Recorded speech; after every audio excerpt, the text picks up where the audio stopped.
तो स्टूडेंट्स आज हम देखने जा रहे हैं 11th केमिस्ट्री, 12th केमिस्ट्री और ये 10th लेवल पे भी काम आती है। और आज हमारा कंसेप्ट है मोल कंसेप्ट। सबसे पहले मोल संकल्पना, और मोल संकल्पना के अंतर्गत सबसे पहले हम ये देखेंगे कि मोल जो लिखने का तरीका होता है इंग्लिश में, वो पहला डिफरेंस क्या होता है। क्योंकि जनरली आप देखेंगे मोल दो तरीके से लिखा होता है। एक तो स्पेलिंग होती है इसकी MOL और एक होती है MOLE। तो जब कभी इस मोल को हम यूनिट के रूप में लिखते हैं तब हम MOL लिखते हैं, और यदि किसी हेडिंग के रूप में लिख रहे हैं तो MOL। अब एक्चुअली मोल है क्या? मोल पदार्थ की मात्रा जो कि एक भौतिक राशि है उसको मापने के लिए SI यूनिट है। पहली बात तो मोल पदार्थ की मात्रा का SI मात्रा। एक बात आती है मोल किसे कहेंगे, है क्या वाला? तो जैसे आपके पास में ये कोई सब्सटेंस है और इस सब्सटेंस के अंदर बहुत सारी मॉलिक्यूल्स। अब ये जो कण हैं, अब कण वो आयन भी हो सकते हैं, वो परमाणु भी हो सकते हैं, अणु भी हो सकते हैं, ठीक। लेकिन उनकी एक निश्चित संख्या मानी गई, और वो संख्या कितनी है? Z = 6.023 × 10⁻23 की। अगर इतने कण हैं, आप इसको कहोगे एक मोल कण। अगर इतने आयन हैं तो हम कहेंगे एक मोल आयन। इतने परमाणु हैं तो एक मोल परमाणु, और इतने अणु हैं तो एक मोल अणु। ठीक है, पहली बात समझ गए। यानी कि ये इतने कणों का कलेक्शन है, और ये जो जेड है, ये जेड ये जाना जाता है एवोगैड्रो संख्या के नाम से। ये एक नाम बड़ा फेमस है, जेड, जो जाना जाएगा एवोगैड्रो संख्या के नाम से। ठीक है, ये बात भी क्लियर है। इसके बाद अगर हमें ये कहना है, ये तो कणों की संख्या के आधार पर हो गया कि एक मोल किससे, लेकिन अगर किसी ने किसी पदार्थ का ये कहा कि जाओ और तौल कर ले आओ जरा, कितने ग्राम को एक मोल कहा जाएगा, कितने ग्राम को। तो यहां मेरी बात याद रखना, यहां सबसे पहले मोल संख्या कैसे निकालते हैं उसका मैं कंसेप्ट बताता हूं। मोल संख्या स्मॉल n अगर आपको निकालना हो तो आप जो दिया गया भार होता है उसमें उसी यौगिक के एक अणु भार लेके चलेंगे। यहां पर लिखना पड़ेगा हमें दिया गया भार, दिया गया बट्टे उसी यौगिक का अणु। अब बात आती है ये दिया गया भार क्या है, इसके लिए एग्जांपल लेकर चलते हैं। जैसे एग्जांपल में आपसे कहा है कि मान लें 117 ग्राम नमक में क्या निकालना है आपको, मोल। तो मोल निकालने का कंसेप्ट क्या है बताएं। दिया गया भार और दिए गए भार को हम W कहते हैं, क्योंकि भार को वेट बोलते हो, W या इंडस्ट्री। तो W अणु भार के लिए क्या यूज करोगे, कैपिटल M। तो पूरे सिलेबस में जहां मुझे आवश्यकता होगी मैं फॉर्मूला यूज करूंगा N = W/M, जहां W होगा दिया गया भार और M होगा एक अणु का अणु। जैसे यहां पर 117 ग्राम नमक में मोल की संख्या निकालना, तो पदार्थ का नाम क्या हुआ, नमक। उसका दिया गया भार कितना है, 117 ग्राम दिया गया भार है। किसके बारे में बात कर रहे हो आप, नमक। तो उसका क्या लिखूंगा नीचे में, अणु भार। तो नमक का अणु भार आपको निकालते बनना चाहिए। ये 23 और 35 तो 23 - 35.5 यानी 58 तो ये हो गया 58.5 से 2 बार कटेगा। इसका मतलब हुआ कि ये आया 2 मोल। बात समझ आ रही, यानी दिए गए भार में उसके अणुभार का भाग देना है जिससे मोलों की संख्या आ जाए। अब यदि हम डिफाइन करना चाहते हैं, यदि आप यह डिफाइन करना चाहते हो एक मोल किसको कहते हैं, एक मोल, तो भाई एक मोल कब आएगा, इस बात को थोड़ा सोचने का प्रयास करो। इस फार्मूले में जब ये दोनों क्या हो जाए बताओ, हाँ, इस कंडीशन में क्या हो जाएंगे, W और M आपस में क्या हो जाए, तो फिर एक मोल क्या, एक मोल क्यों होगा, N बराबर W अपान M, और ये दोनों इक्वल है, मान लो किसके बराबर है दोनों, तो ये भी x ये भी x, तो कट के कितना आया, तो N बराबर क्या हुआ, एक मोल कब आएगा, जब W और M आपस में क्या हुए, तो W क्या है दिया गया भार, और M क्या है उसका, यानी जितना अणु भार है उतना ही अगर दिया गया भार होगा तो वो कितना मोल कहलाएगा। इसका मतलब क्या हुआ, अगर हमने कहे कि किसी पदार्थ का एक मोल ले आओ, यानी उस पदार्थ का पहले अणुभार निकालना कैलकुलेशन करके, और जितना अणुभार आएगा उतने ही ग्राम उस पदार्थ का तौल लो, वो दिया गया भार, वो दोनों आपस में क्या हो जाएंगे, यानी एक लाने के लिए डब्ल्यू और एम आपस में क्या है, डब्ल्यू दिया गया भार और एम क्या है, मतलब अणुभार और दिया गया भार आपस में क्या होना चाहिए। अब बात को समझ ले, यदि मैंने आपसे कह दिया एग्जांपल के रूप में H2O का एक मोल यानी कितना, H2O का खुद का अणुभार कितना होता है, पानी में कितने ग्राम तौल लोगे आप, 18, यानी आपको कितना पानी लेना है यहाँ पे, 18 ग्राम, यानी किसी भी यौगिक का एक मोल लाने का मतलब क्या है, उसका जो अणुभार है उसको निकाल लो कैलकुलेशन करके, और उतना ही ग्राम में आप तौल लो, वो उसका क्या हो गया, एक मोल। और किसी मोल में 50 मोल लेके आओ, तो पहले आप देख लो ना कि एक मोल में कितना आता है, 50 का गुणा कर देना उसमें, जैसे कल आप उलझ रहे थे। अब एक छोटा सा एग्जांपल मैं दे देता हूँ यहाँ पे, ये बताओ कि अगर मैंने आपसे कहा कि काम करो 5 मोल ग्लूकोज ला लो जरा, जब बोले 5 मोल ग्लूकोज खरीद कर लाओ, तो कितना ग्लूकोज खरीद के लाओगे आप, आपको ये पता होना चाहिए कि एक मोल जो ग्लूकोज, एक मोल ग्लूकोज में कितने ग्राम होते हैं, तो ग्लूकोज का जितना अणुभार होगा उतना ही ग्राम, तो ग्लूकोज का अणुभार कितना है, अब निकालेंगे, 12 एक और ये 12 छह 72, 12 एकम 12, 16 छह 96, यानी 180 उसका अणुभार है। इसका ये मतलब हुआ कि एक मोल में कितने ग्राम तौल हो गया, यानी 180 ग्राम वजन तौल लो, वो कितना हुआ, एक मोल, यानी कितने ग्राम के 100, पर आपको कितने मोल ग्लूकोज चाहिए भाई, 180 गुणित 5 यानी कितना, मतलब कितने ग्राम लेकर आओगे। अब बात समझ आ रही है, कुछ जंग अलग हो रहा है कल की तुलना में, तो बात समझ लें कि मोल क्या है पदार्थ का, ऐसा ही मात्रा है। जेड अंकों के नजरिए से अगर हम देखेंगे तो 6.023 गुणित 10 पे 23 की घात, इतने कण को एक मोल का, ये ध्यान रखना, यहाँ अगर कण है तो कण है, आयन है तो आयन है, परमाणु तो परमाणु है, अणु है तो, ये बात पहली पॉइंट क्लियर। मोल की संख्या कैसे निकालते हैं, दिए गए भार में क्या करना है, अणुभार का भाग देना, ये तरीका सीख लिया आपने। देख लिए कि 117 ग्राम नमक में मोल निकालना था हमको, 170 ग्राम 17 ग्राम दिया गया भार था, ठीक, अणुभार कितना था 58, जब इस सूत्र में रखा हमने काटा तो कितना मोल आ गया,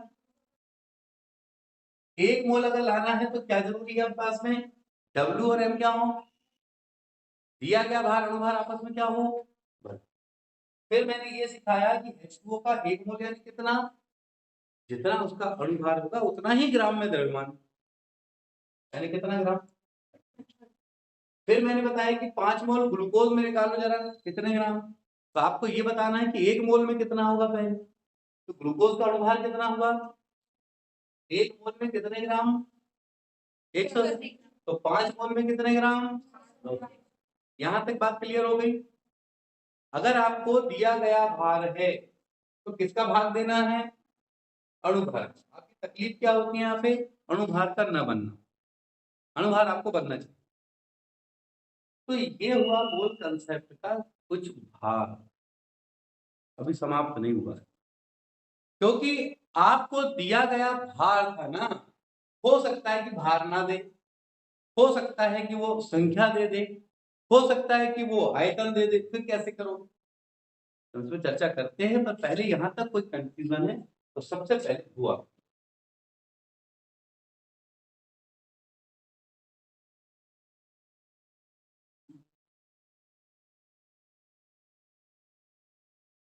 अब हम ये देखते हैं, मोल ज्ञात करना है, लेकिन कंसेप्ट ये है कि अब तक के आपको दिया गया भार दिया गया, अब भार नहीं दिया है, अब आपको कणों की संख्याएं दी, ठीक है। अब जैसे आपको दिया है, मान के चले नेक्स्ट पॉइंट, यहां हमको मोल ज्ञात करना है और एक और तरीका ज्ञात कर रहे हैं, तो यहां लिखना कणों की संख्या, कणों की संख्या। जैसे आपको दिया गया भार था क्वेश्चन, उस दिए गए भार से यदि आपको मोल लाना था तो आप क्या करते थे, अणुभार का भाग देते। लेकिन आपके प्रश्न में यदि दिया गया भार ग्राम में नहीं है, वो आपको कणों की संख्या दिया है, इतने कण हैं, बताओ कितने मोल, तो क्या करोगे, कणों की संख्या में 6.023 गुणित 10 पर इसका भाग दे देना, तो आपको पता चल जाएगा कि वो कितने मोल है। एग्जाम्पल लिखिए, एग्जाम्पल ऐसे कि मान ले एवरेज में 6.023 गुणित 10 पर 24 की घात क्या है, कण। इतने कण है, और आपको ज्ञात करना है मोल। तो मोल कैसे ज्ञात करेंगे, मोल संख्या आप देखो, मोल संख्या ज्ञात करने के लिए क्या, कणों की संख्या 6.023 गुणित 10 पर 24, भाग तो इसी से देना है, इसमें तो कोई कंफ्यूजन है ही नहीं। 10 पर कितने की घात, 23, ये आपस में ये 23 से ये कैंसिल, तो ये आ गया आपके पास, आ गया। यानी ये बात समझ लिए कि दिया गया भार होता तो अणुभार का भाग देना है, कणों की संख्या अगर आपके पास है तो 6.023 गुणित 10 पे 23 की घात यानी एवोगेड्रो संख्या का भाग देना है। यहां तक कोई कंफ्यूजन, अच्छा। नेक्स्ट पॉइंट फिर है मोल याद करना। तथ्य यह है कि जो दिया गया पदार्थ है उसके लिए ना ही दिया भार दिया गया है, ना ही कणों की संख्या दी गई है, इस बार उसका आयतन दिया है। इस बार क्या दिया, उसका आयतन, यानी कि पदार्थ का दिया गया आयतन, पदार्थ का दिया गया आयतन अगर दिया है तो आप एक ही काम करेंगे, 22.4 का भाग देंगे, क्योंकि ध्यान रखना 1 मोल गैस 22.4 लीटर स्थान को घेरती है।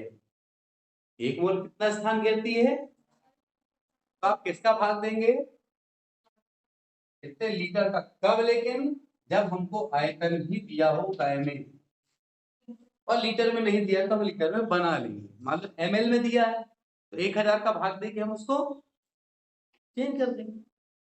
अब मेरी बात समझ लें, यहां पे आप देखो मैंने 3 बातें बताई हैं, पदार्थ का दिया गया भार है, पदार्थ के कणों की संख्या है, और पदार्थ का लीटर में आयतन। बस इतना याद रखना है कि कब क्या दिया है और किसका भाग देना। तो इन तीनों को मिलाकर के मैं एक ही फार्मूला बना दूं, तीनों को एकदम कॉम्बिनेशन करके, तो देखिए जब हम कंबाइन करके बनाएंगे तो मोल n बराबर W/m समझ गए क्या था ये, दिया गया भाग बटे उसका। अब यहां आएगा कणों की संख्या अगर दी हो तो किसका भाग, 10 पर। और अगर आपको लीटर में आयतन है, लीटर में आयतन हो तो किसका भाग देना है, 22.। ये आपका सारांश है इस लेक्चर के। ठीक, यानी आपके दिमाग में बात सेट हो गई। दिया गया भाग किसका भाग दोगे, लीटर में आयतन है तो, और कणों की संख्या है तो। ठीक, अब मैं आपको कुछ ऐसे प्रश्न कराता हूं, अचानक कणों की संख्या दिया हूं तो मैं द्रव्यमान पूछूंगा, द्रव्यमान बताऊंगा तो लीटर में पूछूंगा नहीं, यहां वहां कुछ घुमा फिरा। लेकिन इतना ध्यान रखना, कहानी इतनी सी है। ठीक है, अब आप लोग को बेवकूफ बनाऊंगा भी कैसे, क्योंकि बनाने की जरूरत ही नहीं, इसका मतलब समझ है ना? किसी को बनाना हो तो बेइज्जती भी नहीं कर सकता मैं आप लोगों को। किसी चीज को कोई खराब तब करेगा ना जब वो आपको पता। तो ये जो भाग आया है, इतना जो पार्ट आया है ना, यही पार्ट अब हमारे आगे जो न्यूमेरिकल्स होंगे या जो भी हमारे कंसेप्ट होंगे, मोल संबंध, सब इसी पे डिपेंड।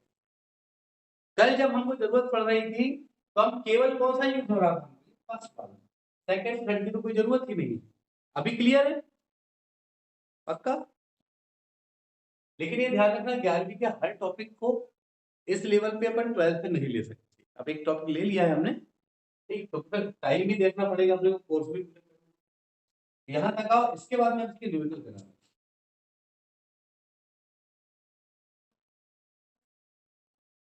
जैसे हमारे पास क्वेश्चन है कि HCl एक गैस है और वो क्या 112 लीटर स्थान घेरती है, ठीक है। तो इसका क्या ज्ञात करना है आपको भाई, तो आपको दिया क्या है बताओ पहले, लीटर। आप कहां घूम घूम कर कहां पहुंचना पड़ेगा आपको, मोल संख्या। आप देखेंगे मोल संख्या n बराबर 112 लीटर दिया है ना, तो लीटर को मोल में कैसे बदलते हो, 22.4 का भाग देते हैं, ये हुआ 112, ये हो गया 224 और दशमलव का 1 और ये शून्य। क्लियर, 112 से ये 2 बार, 2 से ये 5 बार, तो ये आ गया भाई 5 मोल, पहली बात क्लियर। एक बार इसका मतलब है कि 112 लीटर जो गैस है वो कितने मोल है, तो यहां जबकि 1 मोल HCl बराबर 36.5 ग्राम होता है। मैंने कहा था ना अभी इस लेक्चर में, आपको समझाया कि किसी भी पदार्थ का ग्राम में कैसे निकालोगे, उसका जो अणुभार होता है, तो HCl का अणुभार कितना होता है, 36.5। इतना होगा कितने में, 1 मोल में, इसीलिए कितने मोल ले रहे हैं भैया, तो 36.5 गुणित 5 बराबर कितना आ जाएगा, 100, पक्का कि कुछ कम ज्यादा आएगा, 182.5 आ गया। यानी आप लीटर में दिया उससे कहां पहुंच गए पहले, मोल में। और 1 मोल में कितना होता है, जितना उसका अणुभार है। 1 मोल में 36.5 ग्राम। क्यों, क्योंकि HCl 1 और ये 35 इसका 1 और ये 35.5 यानी हुआ 36.5।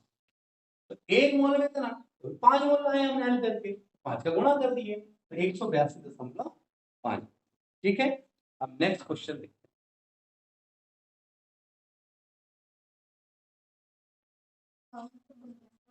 हैं। नेक्स्ट क्वेश्चन हमारा ये है कि आपके पास ये दिया हुआ है 200 ग्राम सोडियम हाइड्रोक्साइड है, ठीक, और कितने लीटर स्थान घेरेगा और कितने कण होंगे। देखो ये जो कंसेप्ट होते हैं इसमें घूम फिर के मोल पे तो जाना ही पड़ेगा आपको। ये जो 200 ग्राम है ये कौन सा भार है, दिया गया भार, इसका मतलब है कि मोल बराबर क्या होगा, W/m। दिया गया भार कितना है, 200। इस NaOH की हम बात करते हैं, NaOH 23 16 1 23 धन 16 धन 1 कितना हुआ 40 उसका हो गया अणुभार। तो दिए गए भार में उसके अणुभार का भाग देना है, 40 होता है उसका, तो से ये कैल्शियम 4 से ये कितनी बार, यानी कि 200 ग्राम सोडियम हाइड्रोक्साइड में कितने मोल हैं, क्या लिखेंगे 200 ग्राम NaOH में मोल कितने, तो 200 ग्राम NaOH में क्या निकालना है, घेरा गया तो 22.4 क्योंकि एक मोल में कितना घेरता है 22.4, पर हमारे पास कितने मोल आ गए 5, इसीलिए फिर आप देखिए आ जाएगा 112 लीटर। और इसी तरह से 200 ग्राम NaOH में डाई की संख्या, कणों की संख्या तो कितना आएगा 5 गुणे एक मोल में कितने कण होते थे 10 के कितने का, तब गुणा कर दो तो ये आ जाएगा कणों की, यानी मोल संख्या निकालना जंक्शन है, यानी आपको वहां तो पहुंचना ही पड़ेगा। अब दिया गया भार है तो अणुभार का भाग दे देना मोल बदलने के लिए, लीटर दिया है तो 22.4 का भाग दे देना, कणों की संख्या दी होती तो 6.023 10 पे 3, ऐसा करके पहले तो उसको मोल में बदल दिया, और मोल में बदलने के बाद हमको ये याद रखना पड़ता है कि एक मोल में भार कितना होता है अणुभार के बराबर, एक मोल में कितना स्थान घेरता है 22.4 लीटर, एक मोल में कितने कण होते हैं 6.023 10 पे 23 की, तो जितना मोल आता है उनमें इसका गुणा कर देते हैं। कोई कंफ्यूजन, अगला क्वेश्चन डन बन जाएगा।